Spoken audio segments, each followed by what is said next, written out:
Oxford Business School. So today I am happy and I want to talk to you all about data and data literacy, to be very specific. So that'll be my talk today. I code different languages. I work as a contractor. I started off coding ActionScript, and then I did PHP, and then I went on to do Ruby. Mostly now I work with Python, and I use Django as the backend framework, and I use React when I'm doing some front-end work. So if anybody has any questions, feel free to pop it in the chat, or we can do a Q&A afterwards. Okay, so we'll do the Q&A afterwards. Yeah. So I just wanted to officially hand over to you first. Jump right in. Now everybody just wants to learn everything they can about everything. So, like your topic sounds super interesting, and we just like to hear everything that you have to say there. So when you are done, you tell me, and then we open up the floor and we talk. And I hope that the Q&A session we are not just limited to what you speak about, but we can ask everything about development, right? Absolutely, yes. And also how to get further, because most people here are starting their career. Yes. So, like everybody, I think 99% are junior developers. You are like a super senior developer. I don't even know what's after senior developer. just senior. No, there's something there and you have reached it. So you kind of, we'd really like to know, how do people get from where they are now to where you are, and all that. And then also, how do they get to UK, which we know is where you are. Everyone is in Nigeria. They also want to know, like, what is the difference between the local Nigerian market, what's the UK market, and so on. So we'll take all that in the Q&A at the end. Yeah. But now, let's just go through the main stuff. Yes. All right. Yes, that makes sense. Yeah, so I'm based in the UK. I'm Nigerian born. I've been here for 24 years, so it's a long, long time. But we're doing tech, and tech has no borders. That's one of the great things. The company I contract for at the moment is based in Las Vegas. It's a casino.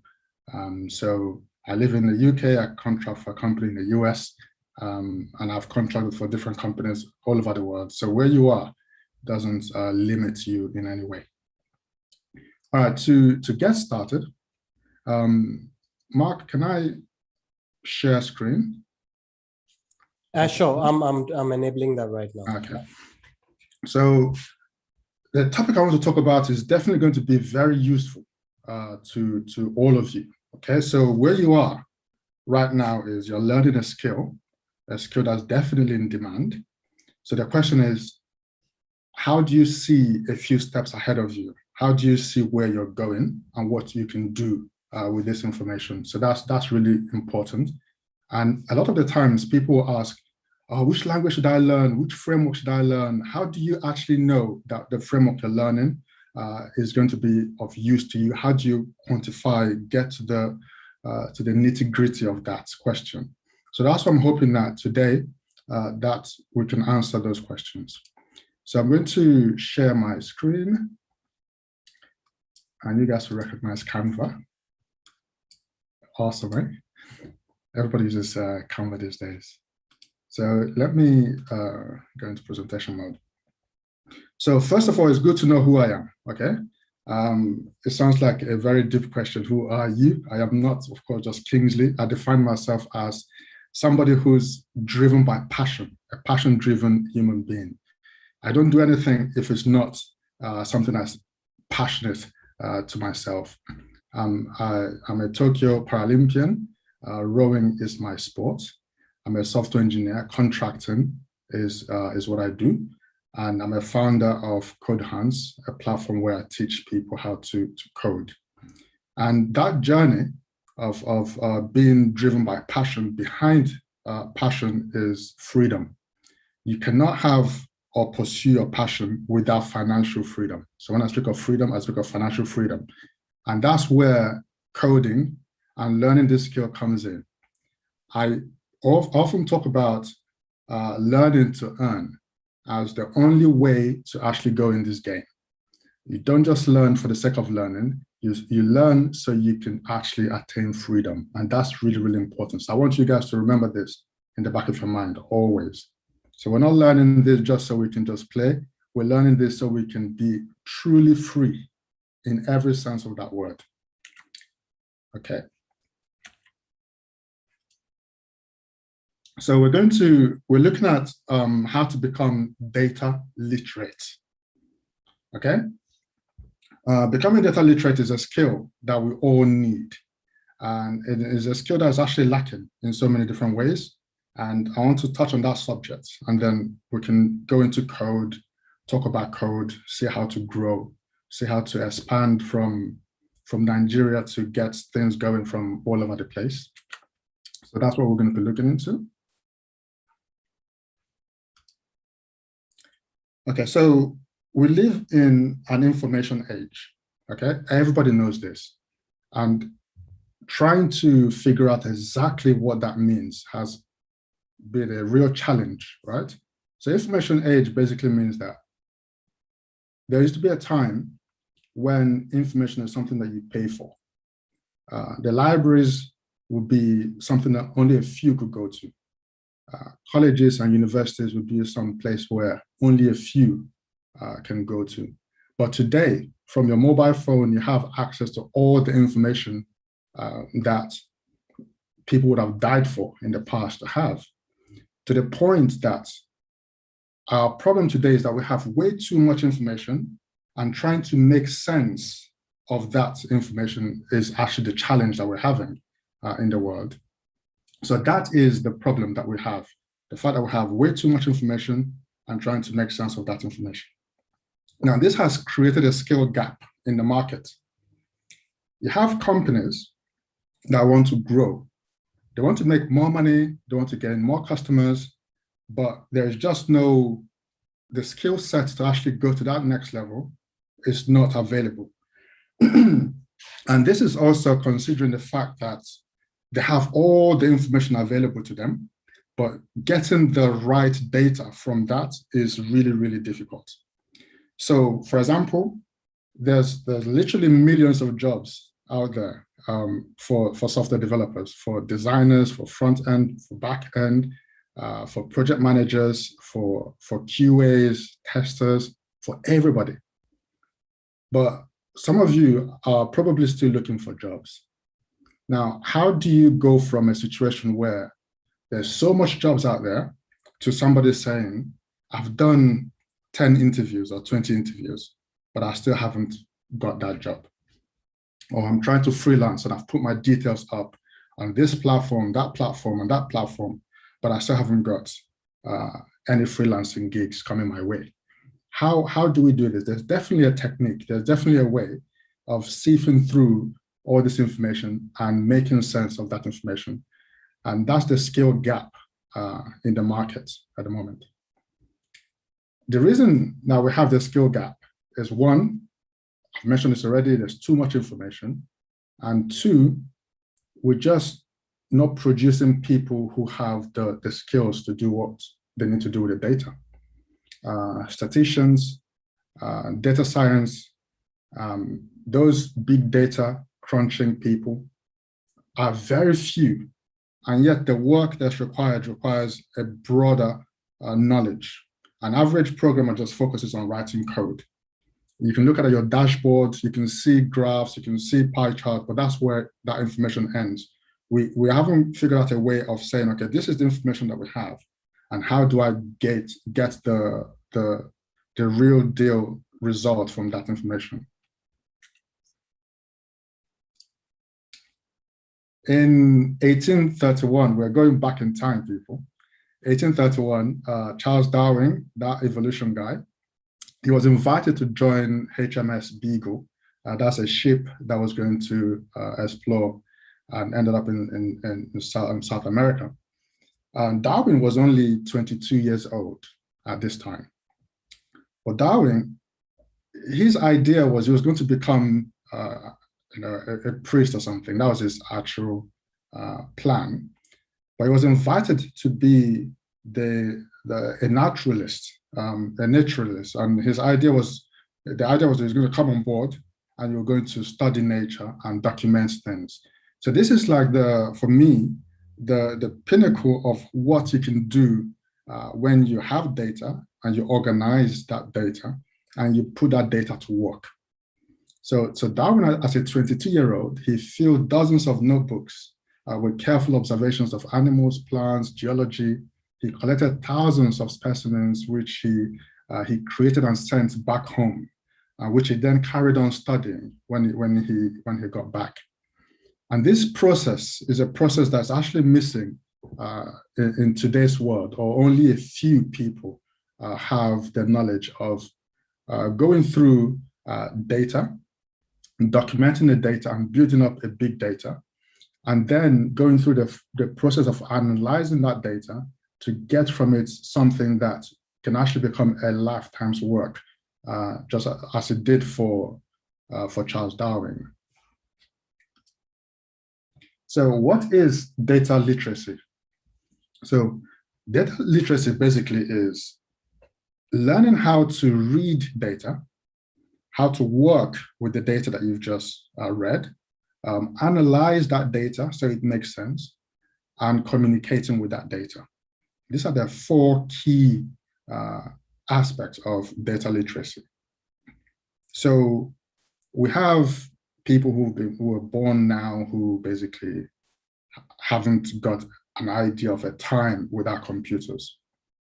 And you would imagine, you think that, okay, these people are data literate because that's all they've ever known is how to use the phone, how to use the computers, but it's actually a completely different skill set, right? Data literacy is a completely different skill set. It's a skill set that you actually have to work hard on actually becoming very good at. So reading data comes down to building that data set, just like Charles Darwin did, documenting things. So a very simple example in this case would be, maybe you're applying for jobs.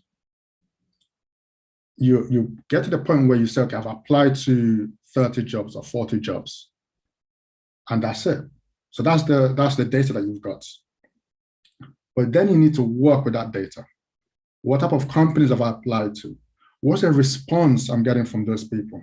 So this is where you're working with the data, you're analyzing that data, and you're communicating with that data. So from there, you can form a different idea to say, okay, this field is, they keep coming back asking if I know TDD or if I know this particular framework. Then you can begin to make sense of what's lacking either in your CV, in your training, and you can create that into something else. So there are 4 levels of analyzing your data, okay? So the descriptive analytics. So this is basically where you take the data and you describe it. You're making sense of that data. And once you make that sense, that's like a dashboard. So when you go to your email, if you have like a MailChimp or one of those mailing list programs, you see a summary. And this could be a pie chart or a bar chart or whatever. So it's giving you a description of the data that you have. Then you go through the diagnostics of that analytics. So this is where you're diagnosing that data to say, okay, this is what has come as a result of this data. So you can have data that shows, I work in a company and I'm trying to grow the company, and maybe 20,000 people have signed up to the company. And you can see the chart that shows you male versus female, or you can see the chart that shows you the location from different people. So the descriptive analytics is giving us the information, the historical information, things that have already happened. When you diagnose the analytics, you're looking at that data to say, okay, this is the information, how I'm going to interpret this information. Okay, it could be that more men are applying or are joining your company because of the way the wording has been put together. So it's promoting more, it's being read as more for men, or it could be any other thing, right? So that's the way you interrogate the data to diagnose it. Predictive is then where you look at the data that you've diagnosed and you say, okay, based on this information, this is actually what's going to happen. If we're carrying at this rate, we're going to end up with 80% or 90% male-dominated industry. So that's the prediction there. And those predictive analytics are usually carried out by the data scientists, quants, and those statisticians who basically work on data. And that requires a skill set, again, that is quite lacking in the industry. So when you have the prediction, you can then go into prescribing what needs to be done. So the prediction is basically what's going to happen if status quo remains, if we don't change anything. There's prescriptive analytics is where you say, okay, based on this information, this is what we are going to do to counteract that situation. So I want to give some examples that I am also familiar with myself in my own world. So let's look at PPC, pay-per-click campaign. So Facebook plays a huge role, and other social media, Pinterest and other social media sites, basically, when it comes to marketing an idea. So you want to grow your business, you want to get more people visiting your site. So you go onto Facebook and you have an ad campaign that you're running on there. When somebody clicks on it, you pay in Facebook however amount of money that you're putting up there. Or you put a daily limit and say, okay, every day I'm going to spend £20 and have my ad running. So what then happens is the ad can run for 2 weeks or 1 month without really having a plan or understanding data literacy. At the end of the month, you can say, oh, I've spent X amount of money. This is actually very expensive. I am not going to carry on running this anymore. Okay, and this actually happens to a lot of people. And I've seen people who swear that Facebook marketing advertising doesn't work for them. And yet I've seen people who come out and say, oh, it really, really works. It makes a massive difference. Now, the difference is in data literacy, who can read data and play with it and decide on the next phase. So one of the things that I learned, I've seen people do and have done myself, is you can run your campaign for a period of time, we say like 2 weeks. And you're maybe you'll run your campaign all over Nigeria. Okay, let's use Nigeria as for example. And your ad is running well, people are signing up to whatever you're selling, your service. Okay, but they're not converting, they're not paying. So they're all signing up, but maybe a few people are paying for what you're selling, but they're going on for the free service. Then at the end of 2 weeks, you look at the data. Okay, this is your descriptive data. You're saying, okay, this data, based on this, we have X number of people who have visited the site. They have X number of people who have bought something, but we want to increase that. How do we interrogate this data to move to the next phase? You might then decide, okay, what I want to do with this data is pull out everybody who has interacted with my ad.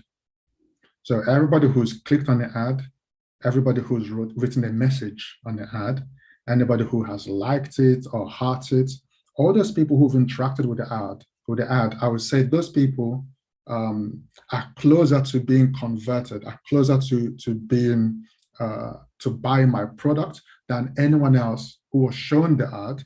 So they had an impression, but they didn't actually take any step. Then I'll run the ad campaign again, but this time I am sending the same campaign only to the people who interacted with the ad. So we've taken the descriptive and we're moving on to the next phase of actually applying some information on that. So the predictive aspect is that we have a more chance of conversion based on that information. So the data literacy is all about playing with data, categorizing data, and using different methods, including software, to see how we can make sense of that information. The same thing happens with growing a mailing list. So growing a mailing list is something that is crucial these days. Doesn't matter how many friends you have on social media and how many followers you have. those sites can go down. Those sites can get rid of you. I've heard of people who had millions of followers on YouTube, and YouTube basically one day just said, "Oh no, sorry, it's not working out anymore," or they can close the account. So having your own mailing list makes a massive makes sense, business sense.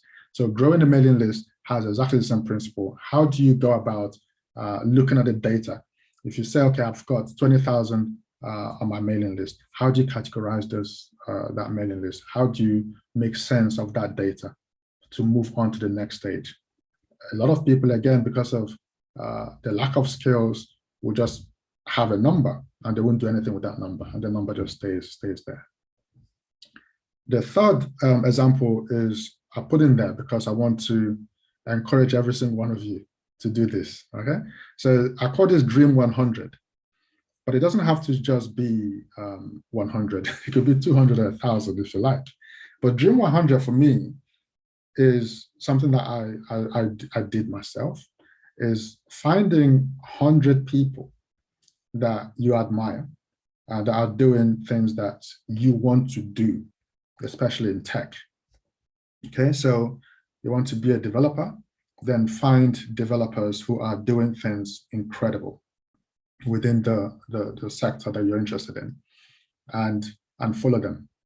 Follow them on social media and collect whatever they do. You notice a pattern developing.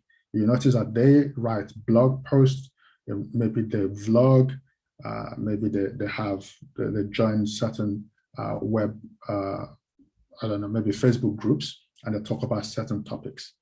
When you start collecting data from them and categorizing this information, you begin to see a running thread, a commonality between every information that they put out.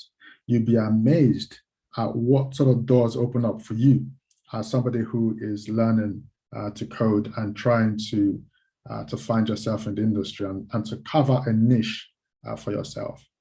And that information, studying that data that you get from them, it has the value is just not something that I can actually express.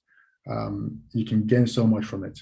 And again, that comes down to being data literate, is just focusing on the data and using that to your best. So when somebody asks you, what subject do I learn, for example, what programming language do I learn? How do you decide? You could decide by saying that I learn Python because that's what I do. That's what I code with every day. Or you can say learn Ruby because you heard there's more job market is wider with Ruby. But how do you actually quantify? How do you make up that decision? Because there's so many information out there, okay? The worst thing you want to do is say, learn the programming language because it's popular, right? It doesn't make, it's not the only reason to do it. So if, for example, PHP is popular and everybody's coding PHP, then that means that there are more people that you can offer a PHP job, right? So that means that the amount of money you can command when it comes to asking for a salary or a day rate if you're a contractor is less because there's a lot of you doing that, okay? If you then say, okay, I'm going to send you to do a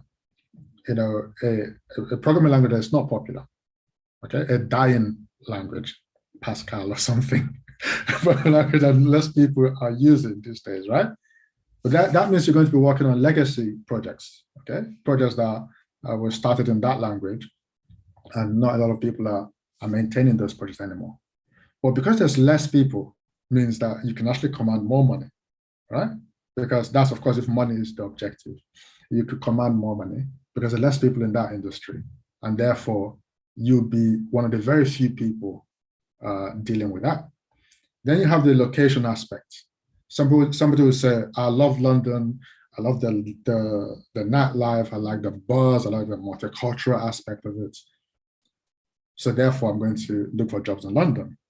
And someone else can say, I want to go and look for a job somewhere way outside of London, right? Where there's hardly anything. But then there's a contrast again. So if you're in a city that's booming and buzzing, yes, there will be big companies there, but the competition is also higher. If you go to somewhere that's less buzzing, then there'll be less competition. You can name your price, and you can command a lot more in those places. So data is actually very, very interesting. It's not as clear cut. It's not very simple information as, yeah, I have 10,000 followers and that's it. You know, it's not like I've grown my mailing list to this amount of, that's it. You have to interrogate the data. You have to learn all the different processes that's used to draw information from data. And I think that's something that's really, really missing when junior developers get into coding. So it goes something like this. I want to learn to code. Great. Then you start learning to code. And then you're so focused on coding and that syntax problems becomes like the biggest thing that could ever happen to you, right? So you're so focused on trying to solve syntax problems that you don't see the big picture. The big picture being that you need to find your place in the industry. And to find your place in that industry, you need to sift through lots of data. And you have to understand that data, and you have to make sense of that data. So where you are based in Nigeria or in Ghana or wherever in Africa or in Europe, it's not in any way a limiting factor. There is a job somewhere. There are lots of jobs in so many different places. But the question becomes, how can you, where you are, begin to curate, begin to put together the data, or to get that, because there's data everywhere. You can either buy them or you could get them quite simply, actually. How do you go about curating a list of this data and working with that list to get to the point where it's very simple to get to land a job? So that's the question number one for you guys. You're learning to code, you need to get a job. How do you do it? Do you just send out your CV blindly out there and hope for the best? Or do you take control and actually decide to get the data and to study the data and to go through the process of building out the information that you need? So that's the presentation that I wanted to talk about data. Do we have any questions? Okay, so just to make it orderly, if you have got questions, raise your hands in the comment section, and then you'll be called up to ask a question. Hope you guys can hear me. Yeah. Okay, okay. All right, great. So just raise your hand.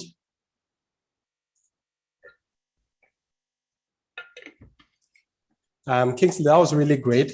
It's actually, I mean, I never quite thought about it that way, like kind of using data to actually do the job analysis to know what the best thing to do is. Is that why you picked Python?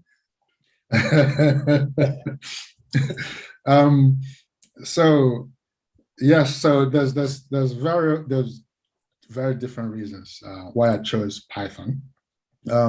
So Python is a programming language that you can use to do quite a lot of stuff, to doing web stuff, to doing number crunching stuff, to coding your house, Internet of Things. So you can use it for a wider range of things. So that was appealing to me to begin with. I'm very much, I can see the pattern of where things are going, which is more managing data. So big data, AI stuff, machine learning, and all these things really comes down to taming data. We have way too much of it. How do we tame it? How do we make sense of it? So Python plays a big role. Python, R, Rust, they all play a major role. Python has a very low, very simple learning curve, so it doesn't take too much time to pick up. Another good decision in choosing a language is saying, what's the brain power behind the language? That's something else that people don't consider a lot. So lots of scientists contributed to Python as a programming language. So the libraries that exist in Python are quite difficult to find in kind of like the up and coming languages that are kind of mutating, like JavaScript, which is more keeps mutating and doing more and more than it used to.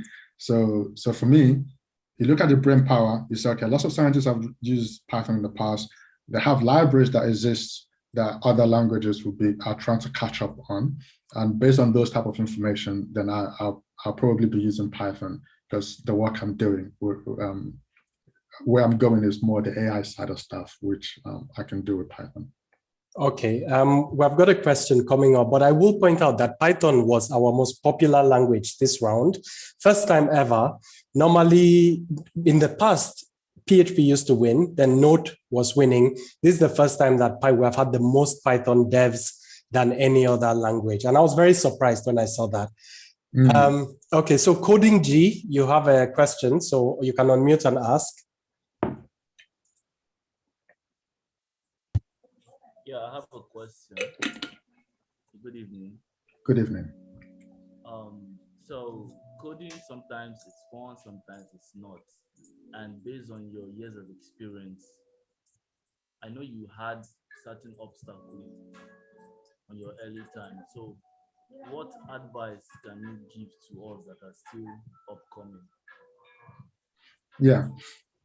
Okay. So you said coding is fun sometimes, and sometimes coding is not fun. How advise on how to deal with that kind of stuff, right? There needs to be, for me, so when I started off coding, I didn't know where it was going, right? So this was 2002, started coding back then. Where it was heading, I had no idea.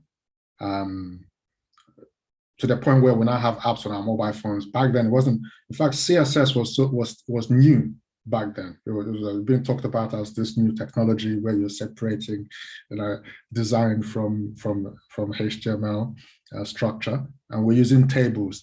We're using things like Dreamweaver, and to move things around, and it would generate lots of really wrong code in the background.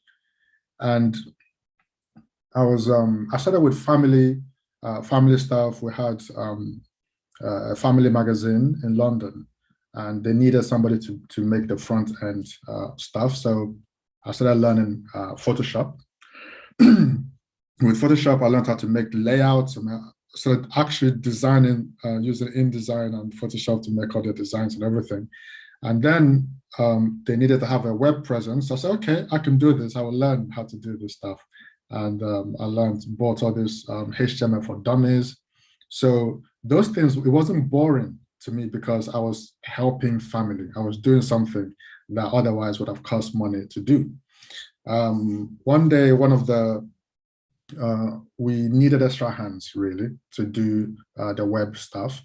And we brought in somebody who is a professional to do it, and he was really surprised at what I did. His name was Darcy. I was very surprised at what I did and what I learned and how I went about doing it.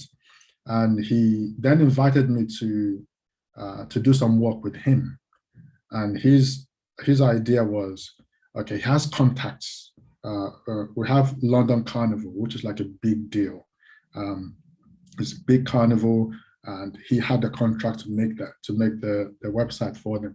And he wanted me to come on board and he would design it and I'll code it. And that was the very first time I kind of thought, oh my goodness, so one person could design and someone else can actually code.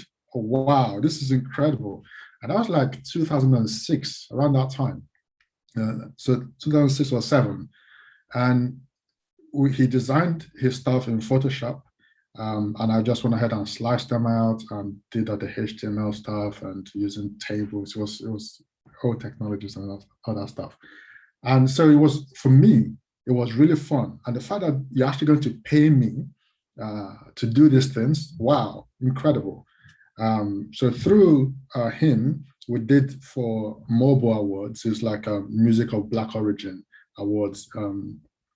here in the UK is something quite big.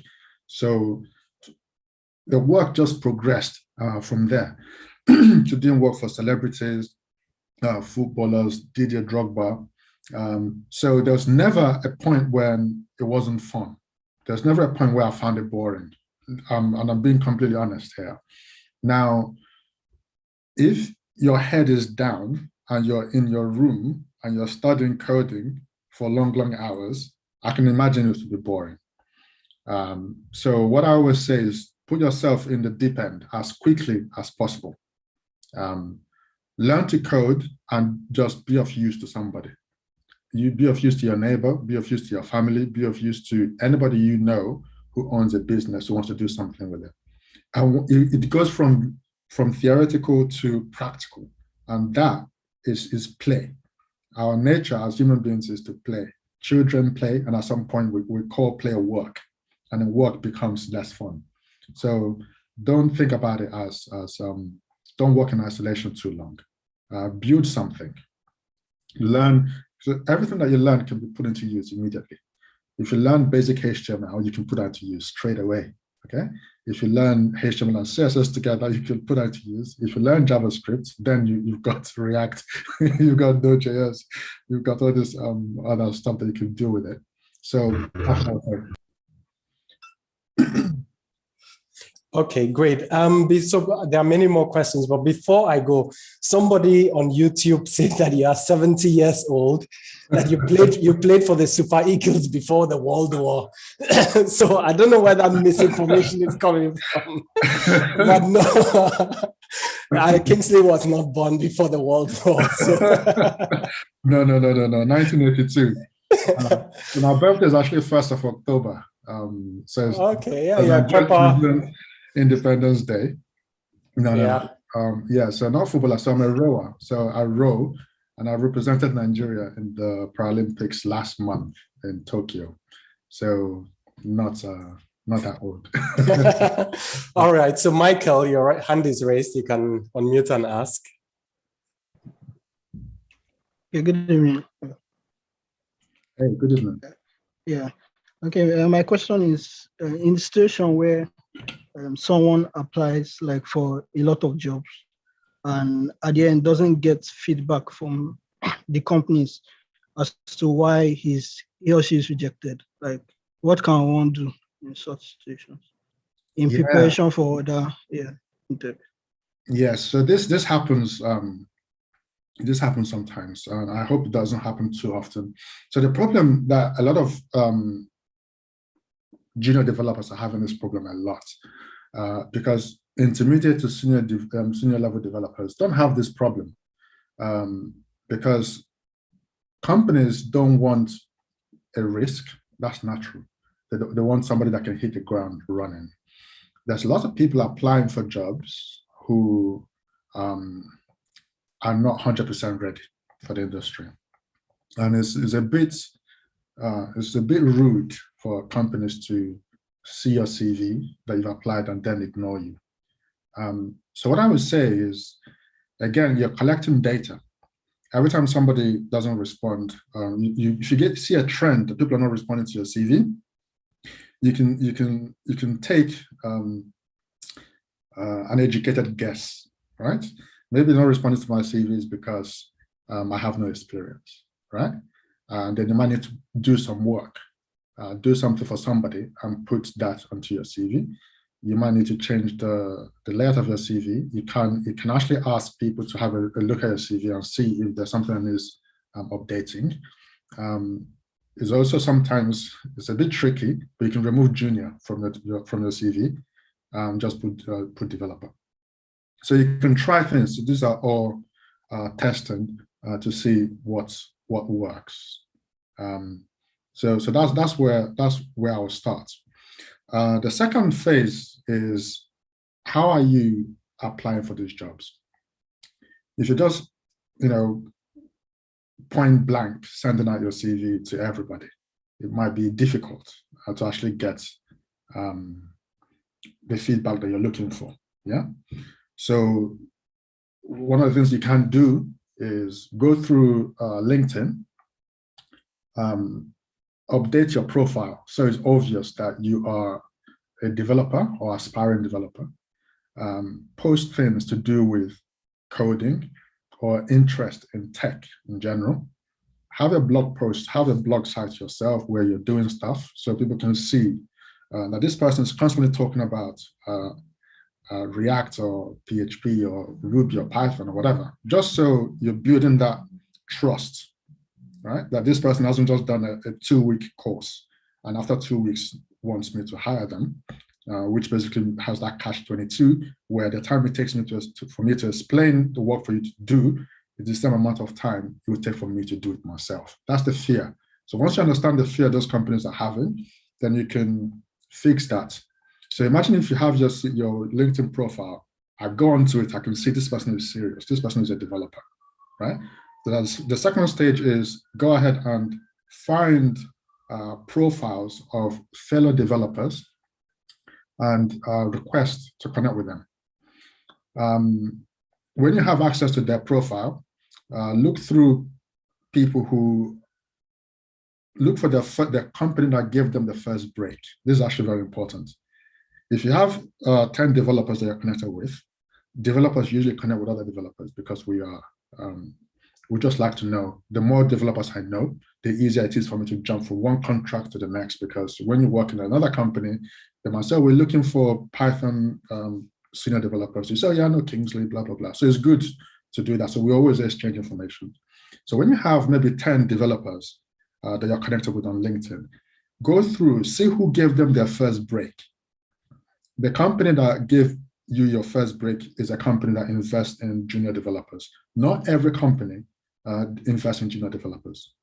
Okay, so if you're sending your CV out to all these companies that are, hitting the ground running, they mostly employ contractors that know their stuff, right? They have funding, they're building an app, they have a very critical deadline. They don't have time for junior developers. But then you have companies that have a long-running project. They need to have junior developers that will stay around for a long time. The maintenance work, the bugs that need fixing, so those kind of companies, you need to find them. Those are the ones you should be applying to, not point blank applying to everybody.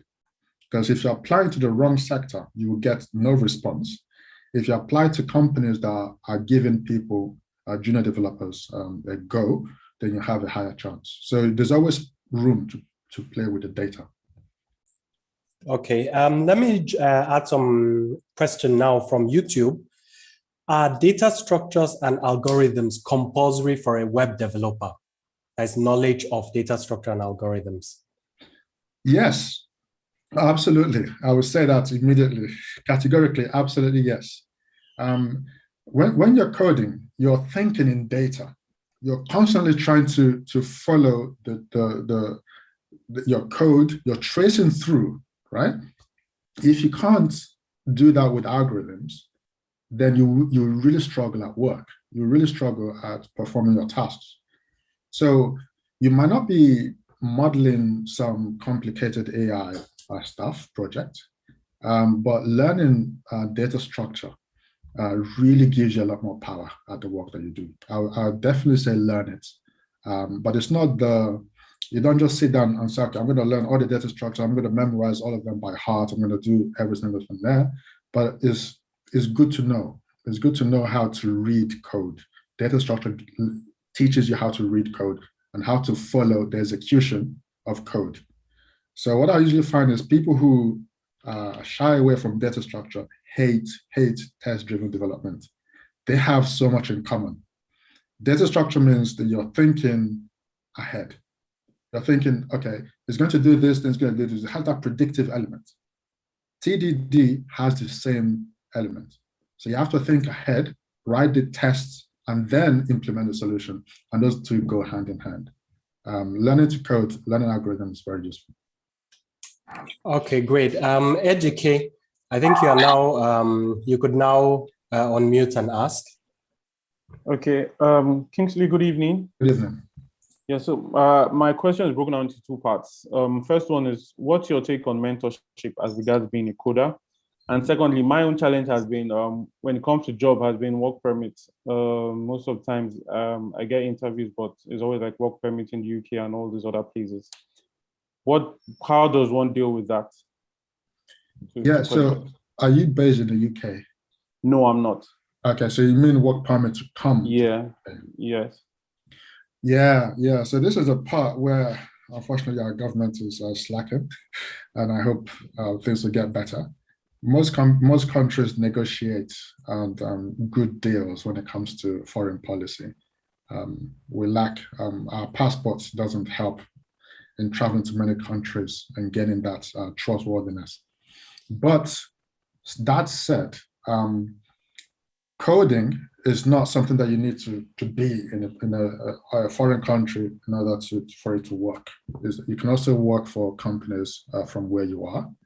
And if you have the skill, you can make yourself very difficult to lose the job. You can put yourself in a position where they have no choice but to do what they're required to get you on board. So you can't really change our foreign policy. You can't really change some of those things. Visa from Nigeria to come to the UK, yes, it's tough, but companies will invest in you if you are exceptional. And I have seen that happen quite a lot, actually. But what I would say is, if you're applying so we have rules over here. So for a company to apply for you to come and work in the UK, they have to first put a job out and not find somebody after a period of time of searching. I'm not sure if it's a month or if it's more than a month of searching. If you can't find anybody locally, then you can invite somebody to come to the country. So look outskirts of London. 28 days, I've heard somebody say. Look outskirts of London. Look at places where it's not so easy for them to recruit. Those people are more willing to go the extra mile. I used to work in a place called Leamington Spa, and I recommended a friend who is Indian and went back to India after his work permit expired in the UK. The company had no choice but to apply for him to come and join from India. And having work permit from India is very similar to Nigeria in terms of the difficulty and the rest of it. So they were able to do it for him because they couldn't find anybody to come here. So if you apply to go to major cities in the UK or in Germany or in Spain or in Sweden, then you might struggle. But if you apply to go outskirts of those major cities in those countries, it's a lot easier. Yeah. Okay. Yeah. I'll also point out that if you are very, very good, you actually don't have that trouble. All the CTOs, head of devs of hotel centers, they are all abroad and they all went from Nigeria. And one of them is juggling 2-3 offers right now and trying to decide which country he's going to. So your skill level also helps there. Yeah. So I will also, so let me go back to YouTube. We have a question here. How are you an Olympian and a software developer? How do you juggle them both? Yeah, so remember I told you I'm a passion-driven human being. So sports. So when I was 9 months old, when I was very young, I had polio. So that affected my legs. So I walk with crutches. So sports has always been something that has been of huge interest to me.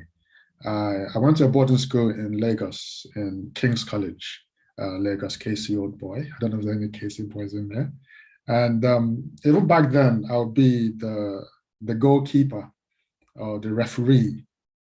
So being active has always been a part of my life. So having coming to the UK was my thing. I played wheelchair basketball and joined a rowing club. And from there, it just became a passion, and I kept doing it. Something else I do, which I started recently, is flying. I want to get a pilot's license, but not to do. Florets. Oh, there's a Casey boy here. Well, not to work as a commercial pilot, but just for a small aircraft. So passion, whatever I do that works for me, I do it more. And that's freedom. So sometimes people chase money and chase money and chase money, but money is not actually life. There's a difference between life and money. Money opens doors so you can live life. But some people focus so much on the money, they forget to live. Doing all these small things for me is what I'll look back on and say, this is what I did with my life, and this is what I achieved. So those things. And in fact, coding made it even more possible for me to have all these passions, have all these things that I do, because you could do it remotely. Most of the contracts I go for are contracts that I do from remote, apart from lecturing. So tomorrow, for example, I'll be at Oxford. So I'll do those face-to-face.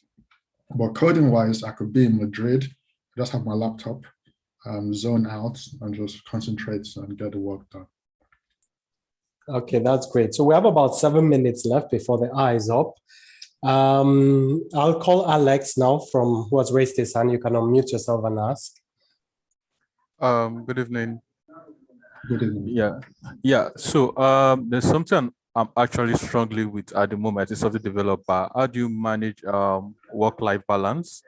Because I tend to spend more time coding other than interacting with people. So like, it's just, I know deep down it's bad, but like I'm trying to fix it, but I can't fix it. Any ideas on how that can be fixed? Yeah, so definitely interacting with people is very important. Otherwise, you know what you know, nobody else knows that. So the communication is key. I think the eastern part of Nigeria call it IMM, Imam Mado, to know somebody. So you can't be a developer without knowing people. That's really, really important. How you tend to do it is to know, surround yourself with people who do what you want to do, have that dream 100, know people who are doing stuff, and that tends to work for me. When I see notifications on Instagram or YouTube, those are my dream. Those are people that I care about. I don't have junk. I don't see things pop up on YouTube that I don't care about, because I only follow people that I admire. So that helps me to get that inspiration and to open me up to having the conversations, the dialogues with other people. Yeah. Well, the people I keep close also have the same problem that I have. They all spend hours coding. So so it's just like my network too is having that issue, but I'm trying to get myself free from that, because it doesn't make sense that for, let's say, I can stay a week indoors without going outside. That's how bad it is. Yeah. So this is that life balance, right? So going out inspires me. Doing things outside of coding inspires me to write more code, right? So where I do my flying lessons, I might be building an app for them very soon, because they need a booking system integrated into what they already have. And the same goes with where I row. So from there, it opens up other opportunities. So the people who do Pilates on there, and they want to have like an online class where they sell classes, Pilates classes, and they say, hey, Kingsley, you're a software developer. Oh, could you do something for us? And again, that opens up that door. But if I lock myself at home, none of those opportunities will ever open up. None of those will open up. So you have to be engaging with the world. That's how it's give and receive. If you don't do that, then you don't grow. Yeah. Okay, great. So we'll take 2 more questions. I'll take one from the comments and then the last person who has raised their hand. So from the comment, can you share one of your most frustrating points / challenges you've had as a developer and how you navigated it? It's been a long time. Like I said, developer, maybe in the early stages, just staying, doing what you guys are doing, staying up night, long nights, and not knowing where things are going. It could be a challenge when you're learning something new. What really helped me was diagramming, drawing things, and thinking steps ahead. just seeing, okay, where I am now, where do I want to be in a year from now, 2 years from now, and making sure that I'm on track. That really helped me there. Okay, so now for the last question, Ade Damola. Good evening. Good evening. My question is, I am trying to transition from pharmaceutical sales to tech. I'm relatively new, and you made mention of LinkedIn as an option.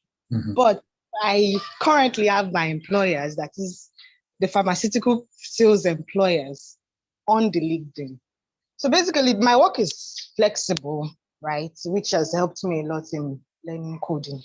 But the suggestion you gave on posting tech-related content on LinkedIn cannot really work for me right now till I leave my sales industry. Do you have another suggestion? Can you have more than one LinkedIn profile? Oh, okay. That's a good one then. You might need another one. Yeah. I'll do that. One is my old life, one is my new life. Yeah. Oh, thank you. Okay, all right, great. So we have done exactly an hour now. I don't want to extend it past. It's been very interesting. Like I have been enjoying this conversation a lot, and like just listening to you, Kingsley. I really hope that you're going to come back. This program is ending now. We end in a week and a half. Right. So in around that time, we have got about 200, 250 people that are done with the program. Usually our track record is quite good. Within 6 months, almost everybody is employed of that. So that's what usually happens with our programs, because most of the people here are good, right? Like we filter from a very big set. So I really hope maybe next year when we are doing the next program, you come back again. Hopefully at the earlier stages when we still have like, 5,000-6,000 people, many of the people that are here now are going to be mentoring in that program. That's how we always do it. And I know that you have Code Hands. So so tell us a little bit about Code Hands, so that you can sell your market here small to this audience. Yeah, so Code Hands is an online education platform. And what I do on there is to create a roadmap. So you want to learn to code, you don't know where to start, you don't know what to do. So I say, okay, don't worry about that. This is where we start. You learn this first and learn this, learn that. But Code Hands is not free, okay? So it's for people who want to learn and want to commit to pay to learn. It's also my other means of income. So that's what I do on there. So we have 2 days a week. Mondays and Thursdays, we have Zoom sessions where people ask questions, and we work on workshops, live coding. We do JavaScript, we do PHP, we do design. We do actually design stuff from scratch and code them, and APIs and front ends and back end, all that kind of stuff. So that's what Code Hands is, yeah. Okay, well, I mean, if anybody who really wants to improve themselves has to invest a little bit, like you're not going to find all these free programs and like get to the end with that, right? Like somebody has to pay at some point. That's very true. That's really, really true. Yeah, but there's a lot of free stuff. I have a YouTube channel, so you can watch free videos and learn from those as well. Yeah. Okay, so any parting words before we end? Yeah, so everybody just keep doing what you're doing, keep growing, and giving back. Being a mentor is a good way to revise everything that you've learned. Tech really changed my life. I can't say that enough. It opens up so much, and that freedom I'm talking about is freedom of movement, is freedom of finance, is having savings. This is really important. We can't be shy from talking about money. Let's talk about money, talk about how to improve each other and dominate the web. Put things out on YouTube so people can see that somebody with your skin color is also in tech, and tech is for all of us. So keep doing what you're doing. You will not regret it. Okay, thank you so much for spending the time with us, Kingsley, today. It was really interesting and nice. Thank you for having me, Mark. Thank you. All right. Okay, thanks. Bye. Okay, bye.